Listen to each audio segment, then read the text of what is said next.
evening. I'm Stacey Amos with News Channel 8, and these are the top stories that we have for you tonight. An update with CEO Jeff Nelson on the financial situation at Juan Louis Hospital. Trinidad's government loses a political party, and some local DJs get their chance in the spotlight. Those stories and more are up next for you on News Channel 8.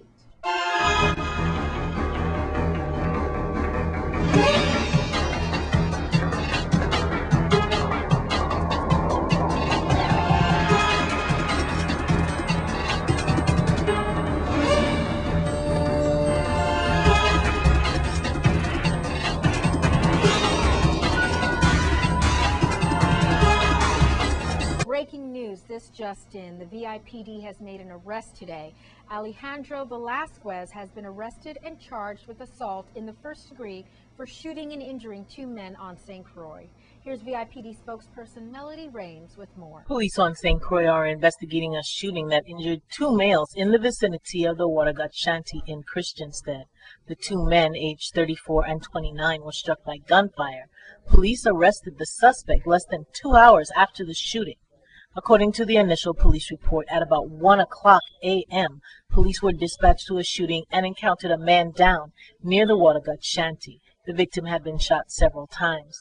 Witnesses in the area told police that a man approached the victim holding a black handgun and began to fire it toward the victim, who turned and attempted to flee. The victim was shot in at least 3 places, in his lower back, his hips, and buttocks. He was taken by ambulance to the Governor Juan F. Louis Hospital and Medical Center for treatment. A second man was also shot in his hand during the shooting, and police encountered that victim walking on King Street, and he was also taken to the hospital for treatment. Police investigated the scene, talked to witnesses, and identified the suspect. 34-year-old Alejandro Velasquez was located at his apartment in Estate Constitution Hill and arrested at about 2:45 a.m. Velasquez was held on a $75,000 bail and remanded to the custody of the Golden Grove Adult Correctional Facility, pending further court action. Could St. Croix's only hospital actually close down? News Channel 8's Wes Small put that question on the table on a one-on-one interview with CEO Jeff Nelson. Thank you very much, Stacey. We are at Governor Juan Louis Hospital. I'm with CEO Jeff Nelson, and I can't tell you, this is the only game in town, and it would be frightening if this facility did shut down. Jeff, recently we had a forum here, community forum, and I hear it went very well, and we're going to find out exactly what some of the people's opinions were. We're also going to talk about an amnesty program that's coming up soon. And that's really good. That's a good way for you to regain your credit and also save some money, I believe. Jeff's going to talk about that. But mainly we're talking about a desperate need of cash for this facility to stay open. And Jeff, you've been making your rounds, radio and TV and the print. Please, first of all, give us an update on that community forum that was held last week and what you got out of it. Last Thursday, we had approximately 60 people from the community come and have a great conversation with us regarding what we can do, what we should do. So we're listening to them very carefully. But in addition, we asked for their opinion in what are the criteria pieces that we need to apply to potential strategic capital partners. We need cash. And they gave us that information in a very concrete way. Yeah, give us some ideas that were tossed around in this forum. Well, in addition to access to capital, they also said, well, if we're ever going to choose a partner, we need to make sure we choose a partner that has, access to medical and equipment, help us with recruitment of physician, retention of nurses, recruitment of team members, all of those pieces that are on. Give us some operational support where we need to, in addition to access to cash. We need cash. There's just no doubt about that to keep us going. We've made some major progress in the hospital. But without additional cash, we not only can't pay our own bills as we are right now, but with all those investments that we need for new equipment or retention of people, that's going to be a problem to us. And that's why we're doing what we're doing now. All right. The amnesty program here, where discounts are determined by the age of the account that you have and the date, the total balance paid by.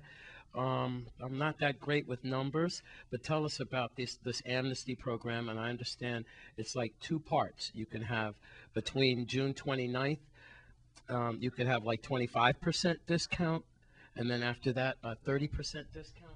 Kind of explain that to me. Well, one of the ways we want to benefit the community and benefit the hospital is those people that owe balances to us, Yes. not their insurance balance, but they themselves, Self-pay. their self-pay, the balance that they owe. And a way to help them help us is that we'll give them a discount if they pay early. It's just that simple. Wait a minute. Give you something simple and pay early? Absolutely. So if they pay before the 29th and they have 29th of June, Right. and they have payables, so that is they owe money that's been more than 2 years, they get a significant discount.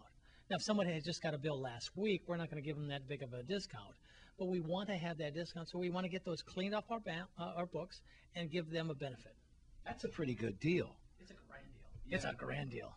Did you have to get the board to approve that and everything, I guess? Well, no, we didn't get the board to approve it. It wasn't required, but we did inform the board, and we've done this before, back in 2004. Yes. So the community has this experience with us, and we think that it'll accelerate dollars. In 2004, about $700,000 was, or $800,000 was collected in advance, and we think we can do that here too. I see that, almost $750,000 collected.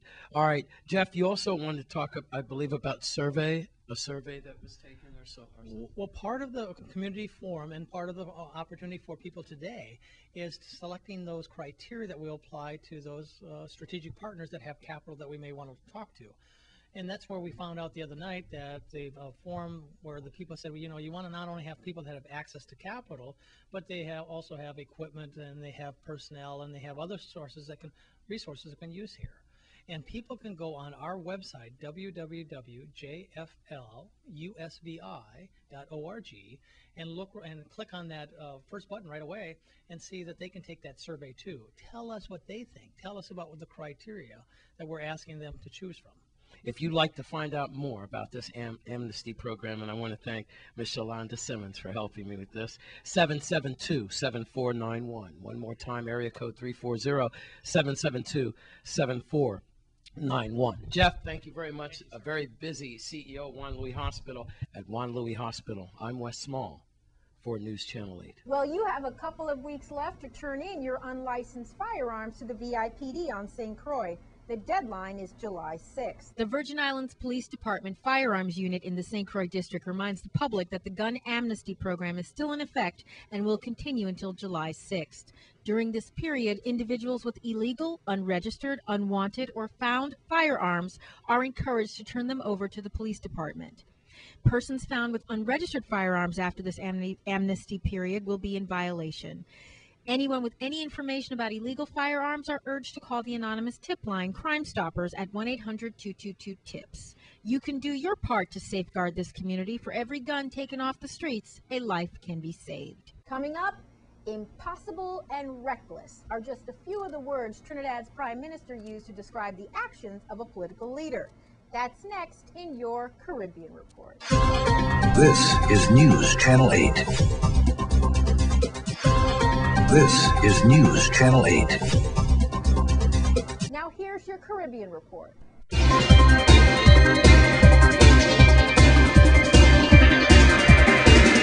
From the Caribbean region, the Secretary General of the OAS, Jose Miguel Insulza, has welcomed the recent decision from Barack Obama's administration to not deport most young illegal Caribbean immigrants. From the Caribbean, the Ministry of International Trade in St. Kitts and Nevis has coordinated with the CARICOM Secretariat CSME unit to host a 4-day country mission to the Federation, slated to begin today and go through Friday, June 22nd.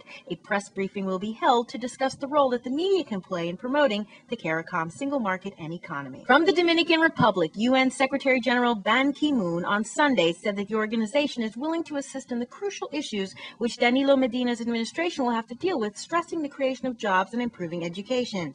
The UN will provide the necessary cooperation needed to ensure that the Dominican government, with a new term starting August 16th, achieves its goals for the 2012 through 2016 period. From Puerto Rico's Governor Luis Fortuno is studying alternatives to a natural gas pipeline proposal that has been widely opposed by islanders and environmentalists. A committee appointed by the governor to find alternative energy sources has rejected part of the original proposal calling for a massive pipeline to bisect the island. From St. Lucia, first of its kind in the Eastern Caribbean, the privately owned Taipon Hospital in Castries has opened a new cancer research and treatment center. The St. Lucian facility has become the third specialist treatment center announced in the region in recent months and the first to open its doors in hopes of cashing in on medical tourism. From Trinidad and Tobago, impossible, unreasonable, and reckless, which is how Prime Minister Kamla Persad-Bissessar described demands made over the past few months by political leader of the MSJ, David Abdullah. Persad-Bissessar made the comments in response to Abdullah's announcement yesterday that the MSJ will be withdrawing from the People's Partnership government and that he would also be resigning as a government senator. And in your cricket update, Darren Bravo, the West Indies batsman, has returned home following the groin strain, which he picked up during the first one-day international. Meanwhile, there remain doubts over the fitness of Chris Gayle, who has been sent for a scan on his foot injury, along with Andre Russell, who also missed training at the Oval. And opener Kieran Powell kept himself in the test selection frame when he stroked his third first-class 100 and his second in as many months to lead an impressive West Indies A effort on the second day of the decisive third and final test against India A in St. Lucia yesterday. And Wes Hall, the iconic West Indies fast bowler of the 1960s, who went on to become a colorful speaker and figure in public service and government, business, and religion, has been knighted in the Queen's Birthday Honors List, the government in Barbados announced on Saturday.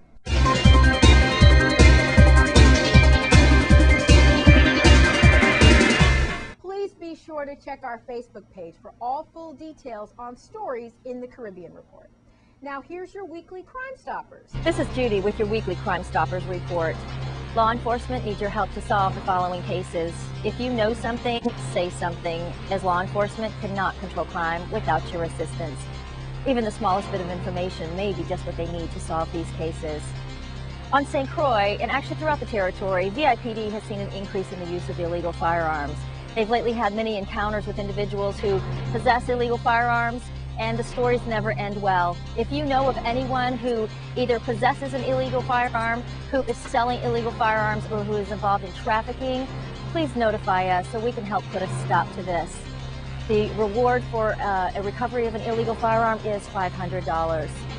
And on St. John, on Sunday, May 20th at 8 p.m. and sometime between May 24th around 3 p.m., the residents at number 1A Glucksburg, who was burglarized. Now the burglars got in and they stole $6,000 worth of cash and jewelry. For a complete listing of the items that were stolen, you can go to our website, which is right there on your screen, crimestoppersusbi.org.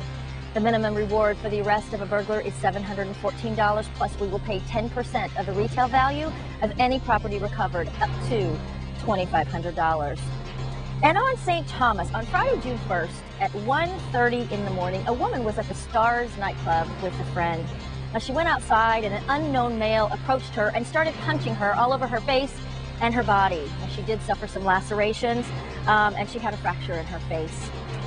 Please help police identify and arrest whoever it was who did this to her. Let's continue to help make our community a safer place to live and work and raise a family by submitting information on these or any other crimes. Again, our website, crimestoppersusbi.org, or you can call the number right there on your screen, 1-800-222-TIPS. Your tips are always anonymous, and the stateside operators speak several languages. If your information leads to an arrest or, again, recovery of stolen property or an illegal weapon, you will receive a cash reward that we will pay according to your instructions. Crime Stoppers has recently approved 9 new rewards. If you submitted a tip to us, please contact us and find out if one of these rewards is yours. This has been Judy with your weekly Crime Stoppers report. Coming up, DJs get recognized for more than just the music that they play. That's next. This newscast has been sponsored by Mario's Virgin Crystal. Let us save you the hassle of lugging those jugs around. Purified bottled water conveniently delivered to your home or office. Also available in your favorite grocery store. Call 773-2810. This is News Channel 8. This is News Channel 8. Well, it's not often that DJs get honored and recognized for staying up all night long and playing for birthday parties and weddings. But some did receive those honors. Let's take a look. Right now, we're going to go into the presentation of the awards. So at this time, I would like the CEO and president and organizer of this event, Cleon, the fireman, the red man, Gaskin, to come. The first honoree for this evening event is actually the last honoree that we were waiting to enter the building so we could start. Ladies and gentlemen, it's a great honor for me to introduce this gentleman to you, Mr. Michael S. Herbert Sr., better known as DJ Big Man Mike. He has been in the business for over 20 years. His passion for music started as a young man in his home country, which is Trinidad. This plaque tonight, I think, as a father, I will dedicate the plaque to him, so he can honor and cherish it, and know that his father was honored as an elder DJ. You know, so thank you all again, and thank you the elders that have been around, and others. You take the package and put it together, and here you are today. I'm proud of you, you know, and keep it up. As my son, love you. Nice. I remember the days when I got interested in it.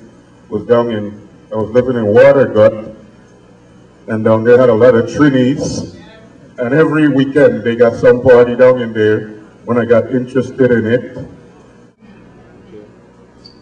This is something it's good. I don't really talk much, I just play music. So enough thanks. I've been playing long. I really can't say how long I've been playing, just enjoy playing music. Right now I feel out the way because I don't talk. I'm more comfortable with turntables and ask me. So I had nothing to say. I'm nervous, so give thanks. You know, to each and every one that come out to support the DJs of the decade right here at Reading Rainbow. It's my pleasure getting this plaque for the years of service that I have done for the Virgin Islands. It's nice to have you here for this grand occasion, and I hope we'll do it sometime again soon. Anytime the CEO, which is Cleon, decide to do something like this, I will work with him anytime he's ready to do it. I think this is something that should have been done a long time ago. But it's nice having you here, and I say again, I appreciate you all coming. And without you, it couldn't be possible. Well, you know, it's a pleasure being here tonight, being honored in this way. I appreciate everything that's being done tonight, and I want to thank the promoter. First, I want to thank the Creator who created us and created me and have me here present today. So I would like to thank all the DJs, DJ Johnny, DJ Junie, DJ Myron, DJ Carl. Come on, buddy, say may he rest in peace. We all in this business for a long time. I wasn't looking for any reward, but I would like to thank the organization for doing such for us. I'd like to say pleasant good night to Casual. Oh, no. You know, I didn't train you all like that. You gotta rock your thing. When the dance done, you all gotta rock the wires up. We gotta hook out the speakers then. Hey, man, no. Remember, you know, not yet, that didn't plug out yet. Dance ain't done it, you know. I remember 4 o'clock in the morning, 3 o'clock, leaving Frederickstead playing. Ladies and gentlemen, good night. Sorry to let me start out on the good foot. Good night, ladies and gentlemen. Good night to the head table, DJ Hammer, DJ Myron, company, Johnny, and also DJ Junie. All the DJs are up there. Decades from the decades. Is anybody here tonight remember the Roti Shack? Well, I used to run the Roti Shack. DJ Carl used to run that route, the Roti Shack. I remember playing in the Roti Shack And we stopped traffic, people in the road dancing. We stopped traffic that Sunday morning because some of the people in the road dancing, the road is like full of people.